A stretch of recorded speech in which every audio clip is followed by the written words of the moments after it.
Assalamualaikum warahmatullahi wabarakatuh. Alhamdulillah wassallallahu wassalamu ala Rasulillah wa ala alihi wa ashabihi ajma'in. Allahumma la sahla illa ma ja'altahu sahla wa anta taj'alul hazna idza syi'ta sahla. Pada sore hari ini insyaallah taala kita kembali melanjutkan pembahasan tentang iman kepada hari akhir. Di antara rangkaian iman kepada hari akhir adalah adanya kejadian-kejadian yang akan dialami oleh seluruh manusia yang telah meninggal di alam barzakh. Di antara kejadian tersebut adalah fitnah kubur, pertanyaan malaikat di dalam kubur tentang tiga hal. Pertama, tentang Rabb kalian, kemudian tentang agama kalian, kemudian tentang nabi kalian. Di antaranya juga adalah perkara tentang adanya nikmat kubur dan azab kubur. Tiga hal ini adalah perkara yang wajib kita yakini sebagai seorang muslim Ahlus Sunnah wal Jamaah.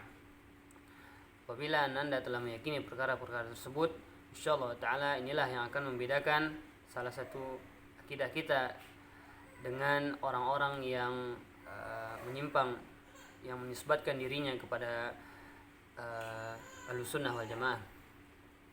Insyaallah taala Ustaz akan membahas 3 atau 4 hadis terkait tentang adanya penetapan dari hadis Rasulullah SAW terhadap fitnah kubur, azab kubur dan nikmat kubur. Sekali lagi, fitnah kubur adalah 3 pertanyaan malaikat di dalam kubur tentang Rabb, tentang agama dan tentang Nabi. InsyaAllah ta'ala kita akan mulai. Pertama, hadis yang diriwayatkan dari sahabat Anas bin Malik, bahwasanya Rasulullah sallallahu alaihi wasallam bersabda, sesungguhnya seseorang hamba apabila telah diletakkan di dalam kuburnya dan telah berlalu darinya sahabat-sahabatnya, sungguh dia dapat mendengar suara langkah sendal mereka. Maka datanglah kepadanya 2 malaikat, lalu keduanya mendudukkannya.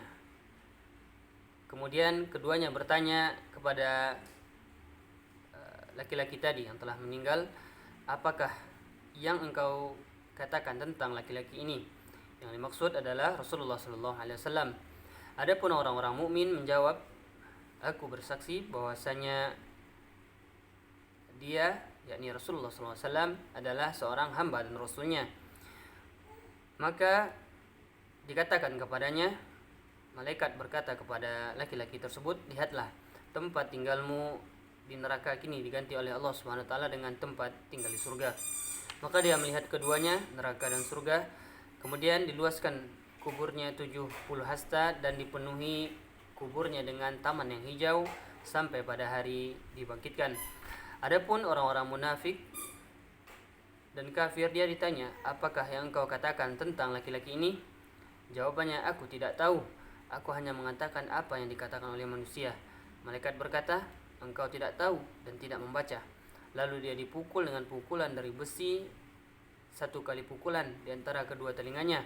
Lantas dia berteriak dengan teriakan yang didengar oleh seluruh makhluk yang berada di dekat kubur tersebut kecuali jin dan manusia. Kemudian disempitkan kuburnya sehingga patah-patah tulang-tulangnya. Di sini dikeluarkan oleh Imam Bukhari. Di antara pelajaran yang dapat kita ambil dari hadis tersebut adalah, pertama, adanya penetapan azab kubur, yakni ketika malaikat memukul orang-orang kafir dan juga orang-orang munafik ketika berada di alam barzakh. Kemudian juga adanya penetapan nikmat kubur, yakni ketika ruh orang-orang mukmin diperlihatkan tempat tinggalnya di surga, kemudian diluaskan kuburannya sejauh 70 hasta,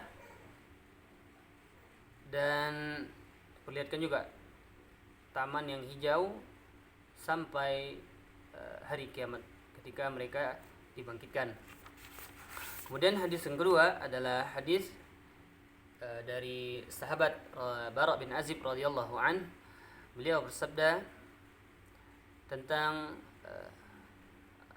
dari Bara bin Adib dari Nabi sallallahu alaihi wasallam, beliau bersabda membacakan firman Allah Subhanahu wa taala. Allah Subhanahu wa taala berfirman, "Yutsabbitullahu alladhina amanu bil qawli tsabit." Beliau bersabda, yakni Rasulullah sallallahu alaihi wasallam bersabda, ayat ini turun tentang azab kubur. Maka ditanya kepadanya, yakni kepada mayit di dalam kuburnya, siapa Rabbmu? Lalu dia menjawab, Rabbku adalah Allah dan Nabiku Muhammad sallallahu alaihi wasallam. Maka itulah yang dimaksud dengan firman-Nya, yakni sabbitullahu alladhina amanu bil qawli tsabit fil hayatid dunya wal akhirah. Yakni Allah Subhanahu wa taala akan memberikan kepada ruh mukmin untuk menjawab pertanyaan malaikat di dalam kubur. Kemudian dari sini dapat kita ketahui bahwasanya adanya pertanyaan tentang Rabb. Adanya pertanyaan tentang Rabb. Kalau di hadis sebelumnya pertanyaan tentang Nabi. Orang-orang mukmin menjawab Rabbku adalah Allah, dan orang-orang mukmin menjawab bahwa nabiku adalah Muhammad sallallahu alaihi wasallam. Kemudian hadis selanjutnya yang membicarakan atau mengabarkan kepada kita tentang adanya fitnah kubur, yakni pertanyaan malaikat di dalam kubur, kemudian adanya juga azab dan nikmat kubur. Masih dari sahabat Ibnu Abbas, dia berkata Nabi sallallahu alaihi wasallam pernah melewati sebuah kebun dari kebun-kebun yang ada di Madinah atau di Mekah. Tiba-tiba beliau mendengar suara dua orang manusia yang sedang diazab di dalam kuburnya. Maka Nabi sallallahu alaihi wasallam bersabda, sesungguhnya keduanya sedang diazab, dan tidaklah keduanya diazab dalam suatu perkara yang besar. Kemudian beliau bersabda menjelaskan bahwasanya dosa besar. Kemudian beliau bersabda menjelaskan salah satu dari keduanya diazab karena tidak menutup dari kencingnya. Dalam riwayat lain disebutkan beliau bersabda tidak membersihkan kencingnya, sedangkan yang lain diazab karena namimah atau adu domba. Kemudian beliau meminta pelepah kurma yang masih basah, lalu beliau patahkan menjadi dua, kemudian beliau letakkan masing-masing di kedua kubur itu. Lalu beliau bertanya, yakni sahabat bertanya kepada Rasulullah SAW, wahai Rasulullah, mengapa engkau melakukan ini? Kemudian beliau SAW menjawab, mudah-mudahan diringankan azab dari keduanya selama kedua pelepah kurma ini belum mengering. Maka dari hadis tadi juga kita dapat mengambil pelajaran bahwasanya adanya azab kubur sebagaimana yang disampaikan oleh Rasulullah SAW, bahwasanya dua orang yang berada di dalam kubur ini sedang diazab, dan azab kubur yang mereka dapatkan bukanlah karena suatu hal yang sepele. Bahkan orang ini diazab ya karena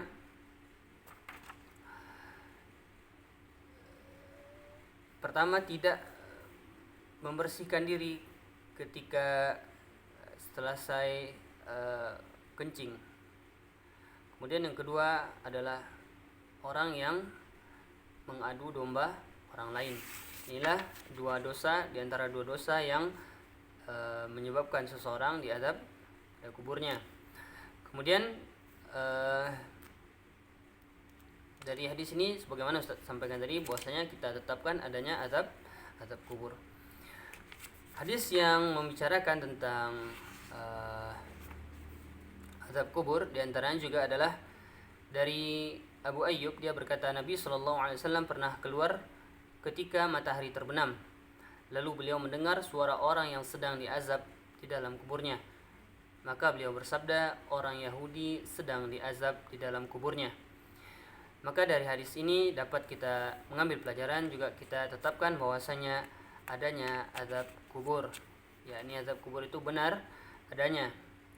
Kemudian di antara mukjizat Rasulullah SAW adalah dapat mendengar orang-orang yang sedang diazab di dalam kuburnya. Kemudian pelajaran berikutnya dari hadis yang barusan disebutkan adalah bahwa orang-orang kafir dari ahli kitab Yahudi dan Nasrani dan orang-orang musyrikin semuanya diazab di dalam kubur-kubur mereka. Kemudian hadis yang terakhir adalah hadis dari sahabat Abu Hurairah bahwasanya Rasulullah Shallallahu Alaihi Wasallam bersabda, apabila mayit telah dikubur, atau beliau berkata, apabila salah seorang dari kamu telah dikubur, datanglah kepadanya dua malaikat yang hitam dan biru kedua matanya. Salah satu dari keduanya dinamakan Munkar dan yang lainnya dinamakan Nakir. Lalu keduanya bertanya kepada mayit, apa yang engkau katakan terhadap laki-laki ini? Maka dia menjawab, mayit tadi menjawab dengan perkataan yang biasa dia ucapkan di dunia sebelum mati.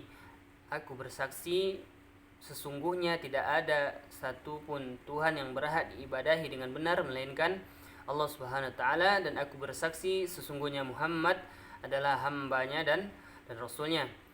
Kedua malaikat itu berkata, sesungguhnya kami telah mengetahui bahwa engkau akan menjawab seperti itu. Kemudian diluaskan kuburnya sejauh 70 hasta, panjang dan lebarnya 70 hasta. Kemudian diterangi untuknya di dalam kuburnya. Lalu dikatakan kepadanya, tidurlah. Dia berkata, aku akan kembali kepada keluargaku dan aku kabarkan kepada mereka, yakni kebahagiaan dan kesenanganku ini. Maka kedua malaikat itu berkata, tidurlah, seperti tidurnya pengantin. Tidak ada yang membangunkannya kecuali ahlinya yang paling dia cintai. Demikianlah keadaannya sampai Allah Subhanahu wa taala membangkitkannya pada hari kiamat dari tempat tidurnya. Dan kalau si mayit itu orang munafik, dia menjawab pertanyaan kedua malaikat itu dengan jawaban, aku mendengar manusia mengatakan bahwa dia adalah Muhammad Rasulullah, maka aku pun mengatakannya seperti itu. Dia mengikuti kebanyakan orang. Aku tidak tahu, yakni dia tidak mengetahui secara hakiki atau tidak beriman kepadanya. Maka kedua malaikat itu berkata, sesungguhnya kami tahu bahwa engkau akan menjawab seperti itu. Kemudian malaikat tadi mengatakan, lalu dikatakan kepada bumi, himpitlah dia, yakni jasad orang atau ruh dari orang-orang munafik tadi. Maka bumi menghimpitnya sampai patah-patah tulang-tulangnya. Begitulah senantiasa dia terazab di dalam kuburnya hingga Allah SWT membangkitkannya pada hari kiamat dari kuburnya itu. Anak Ustaz yang dirahmati Allah SWT, dari hadis yang telah disebutkan barusan dapat kita ketahui bahwasanya adanya nikmat dan azab kubur. Nikmat dan azab kubur. Di antara azab kubur bentuknya adalah seseorang yang dihimpit hingga patah tulang belulangnya, dan azab tersebut akan Allah timpakan pada orang-orang munafik dan orang-orang kafir sampai datangnya hari kiamat. Adapun orang-orang mukmin akan mendapatkan nikmat, di antaranya adalah diluaskan kuburannya sejauh 70 hasta dan panjang dan lebarnya 70 hasta. Kemudian dia mendapatkan ketenangan selama berada di alam barzakh. Dan Ustaz yang dirahmati Allah SWT, masih banyak lagi hadis-hadis yang membicarakan tentang pertanyaan malaikat dan azab dan nikmat kubur. Namun Ustaz cukupkan sampai di sini. Yang jelas antum dan antuna yakini bahwasanya setelah manusia meninggal, manusia akan difitnah, yakni diberikan pertanyaan oleh malaikat Munkar dan Nakir tentang 3 hal. Pertama, tentang Rabbmu, tentang agamamu, dan tentang nabimu. Kemudian apabila mukmin mendapat menjawab pertanyaan tersebut, dan insyaallah Allah akan kokohkan hati mereka, maka mereka akan mendapatkan nikmat kubur. Adapun orang-orang kafir yang tidak beriman semasa hidupnya, maka mereka akan diazab di kubur mereka sampai hari berbangkit kelak. Demikianlah hendaklah kita jadikan ini sebagai akidah kita. Semoga Allah SWT memberikan manfaat dari apa yang telah disampaikan. Wassalamualaikum warahmatullahi wabarakatuh wa ala alihi wa ashabihi ajma'in. Subhanakallahumma bihamdika asyhadu an la ilaha illa anta astaghfiruka wa atubu ilaik. Assalamualaikum warahmatullahi wabarakatuh.